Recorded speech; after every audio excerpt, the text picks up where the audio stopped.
Welcome back to the program, everyone. Bukola Idowu is the Executive Director, Impact Development Initiatives, OCA. He joins us live now on the program. Thank you indeed, Mr. Idowu, for agreeing to talk to us here on the program. Exactly 16 days after he assumed office, I'm talking about Professor Joash Amukwito, SAN. He said perhaps for the first main test as INEC chairman under his leadership tomorrow, as Nigerians in Anambra will head to the polls. In fact, I was just looking at some of the reactions ahead of the polls, ahead of tomorrow. Perhaps let's begin with that. Do you think this will define his credibility, his performance at the polls in Anambra State tomorrow? Thank you for having me. I think the new INEC chairman, for me, one of the things I believe is that probably I will just spare him a bit tomorrow, whatever the outcome of the election is, because he is resuming just 16 days to the election, and there is nothing he wants to know. I don't expect any substantial change that is going to make to the election that he did not plan. Don't forget, notice of election was given 1 year ahead, and he came 16 days, which means the former chairman under his leadership has planned the entire election. So he was just coming 16 days, and by the time he was coming in 16 days, I now have like about 14 activities to the election. He's coming at the end where, the activity are left like about 3 to be conducted. So I want to believe that administratively he's going to use this Anambra election to understand a bit more about INEC operations around the election, the feed operation around the election, which I believe he has not had enough feed. I won't even say enough feed operations around the election. Maybe he has never even had any. So I think he's going to use this opportunity to observe this election and then take his note, and we're now going to begin to judge him and then to assess him on the next 3 elections that will be conducted before the general election. And what are these 3 elections? The FCT election, Ekiti election, and Osun election. So, but for Anambra, most of the planning, procurement, administrative, logistics, most of them have been done before he's coming in. So if you ask me, I just expect him to use tomorrow to observe, or this election to observe. But we want to see, we know he's going to be fully in charge with the FCT election, Ekiti and Osun election. So let's get to look at some other concerns.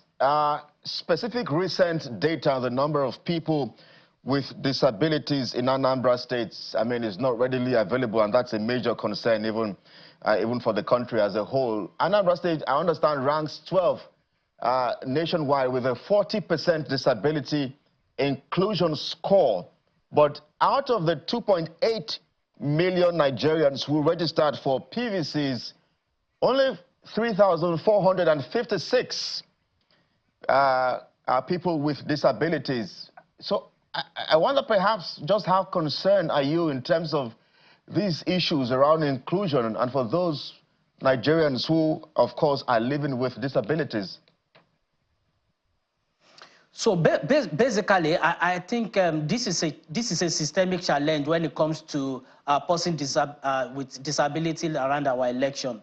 And this has been worrying. This is one of the issues we have been dealing with, not even from the last off-cycle election. This has been an issue we've been dealing with since 2015 elections. And when you look at number one, these are like I said, it's systemic issues. For instance, when you look at where the polling unit, the environment at which we conduct our election, are they accessible? And when you bring this up to INEC, in all fairness to INEC, INEC don't construct. They use public institutions like secondary school, open feed. They don't construct most of these places. But the challenge is, most of these places, are they really accessible to person with disability? That is number one thing that actually discourage this community from coming to vote. Number two is that you also have to look at INEC preparation towards person with disability coming out to vote, because you have what I call scarcity of data around them. How accurate is the data we are using now? But even with the data we are using now, there are assistive material for person with disability. Are they readily available in all the polling units where person with disability has been registered? And don't also forget that you cannot say that, oh, I have magnifying glass and then I'm providing for the person with disability, because the community of person with disability varies. There are the people that we need braille ballots, and there are people that we need magnifying glass. There are people that we even need sign language interpreters at that particular place. So it's not something we will do overnight.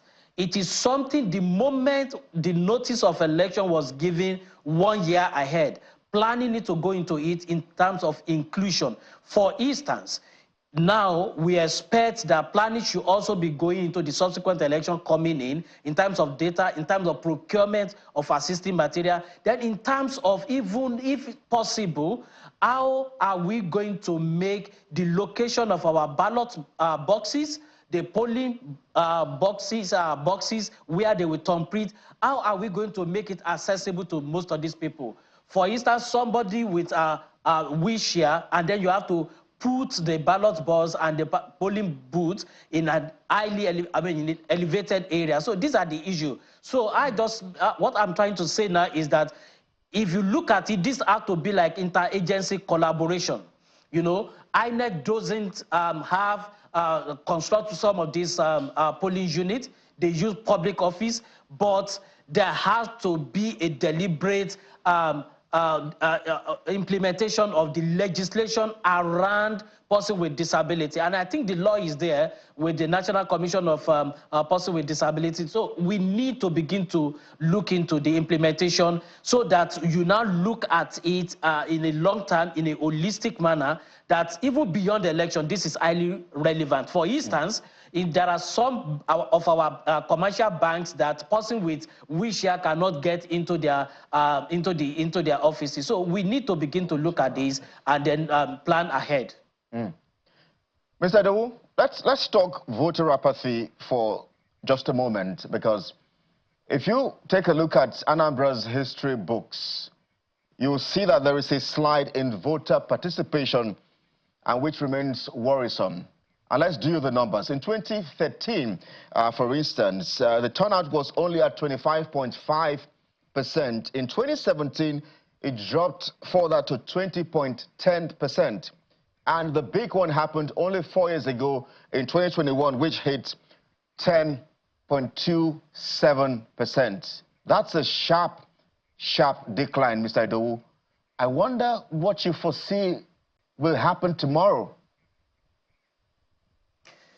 So I think when it comes to voter apathy around election, most especially, let me narrow it down to Anambra election. And I keep saying that as of today, when it comes to governorship election in Nigeria, since we returned to democracy in 1999, Anambra is currently holding, I would say, the record of the lowest voter turnout in any governorship election since we returned to democracy in 1999, which is very worrying. The last election was like you just said, at like about 10.3, which is the lowest, and very, very low. But having said that, I also think if you check the data very well, the issue of voter apathy is not only limited to Anambra, but only that Anambra happens to take it into, the situation in Anambra have moved into another dimension. But having said that, when you look at the election tomorrow, there are a lot of factors that will make people to come out and vote tomorrow.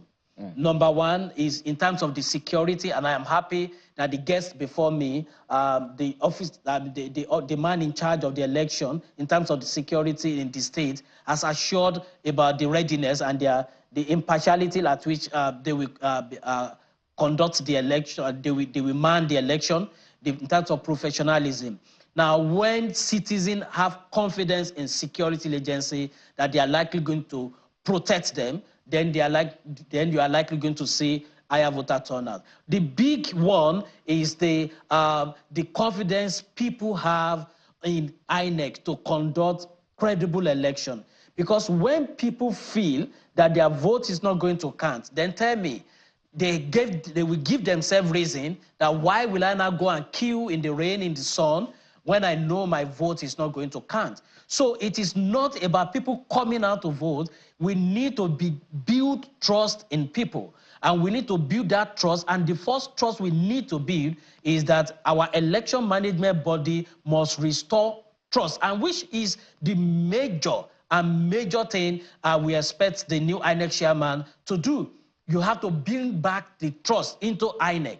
And then when people now know that, look, when you say you are going to use IREV, they know you are going to use it. When you say you are going to use beavers, they know you are going to use it. When you say you are going to transmit election results from one polling unit to the other, either electronically or move it, they know you are going to do that. So when people are not doubting the integrity of our electoral system, then, or the electoral umpire, then they want to come out and vote. But tomorrow, in the election, we expect, looking at everything, the new INEC chairman, the new leadership of INEC, and then you look at the election security in terms of their preparation and deployment, and then you look at INEC also preparation in terms of deployment of their sensitive material. We expect a higher turnout, more than what we have in the last 2021 election, though marginally,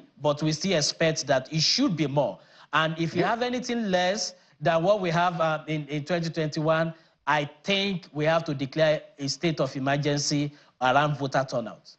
Mr. Idowu, in 10 seconds or 15, give me a number. What's your projection? How many percent? Well, my projection is between 11 and 12% voter turnout. Mr. Idowu, we have to let you go now, but in 60 seconds or less, what key and crucial leadership questions should Nigerians in Anambra State be asking themselves as they head to the polls in just a few hours? I think the Anambra people need to begin to ask themselves this vital question around leadership, and most especially when it comes to who is going to lead them in this in the next 4 years in the state.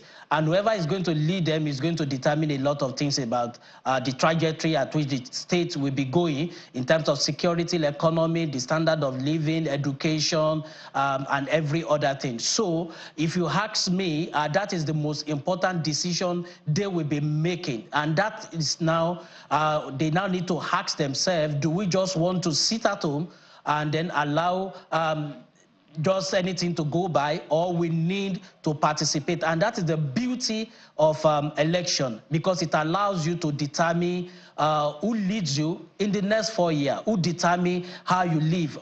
One of the things people need to understand is that you cannot not actually do without government. Government is so important in every aspect of our life. So Anambra people, one of the things we have been saying is that they have another opportunity, which come every 4 years. They have this another opportunity now to choose who is going to lead them, and that is the key decision they will be making tomorrow. And that now calls for all of them to come out en masse in terms of the number of PVC collected. So I expect a lot of them to come out and vote. Yes. Executive Director, Impact Development Initiatives, Mr. Bukola Idowu, thank you indeed for your time on the program. Thank you for having me. Thank you.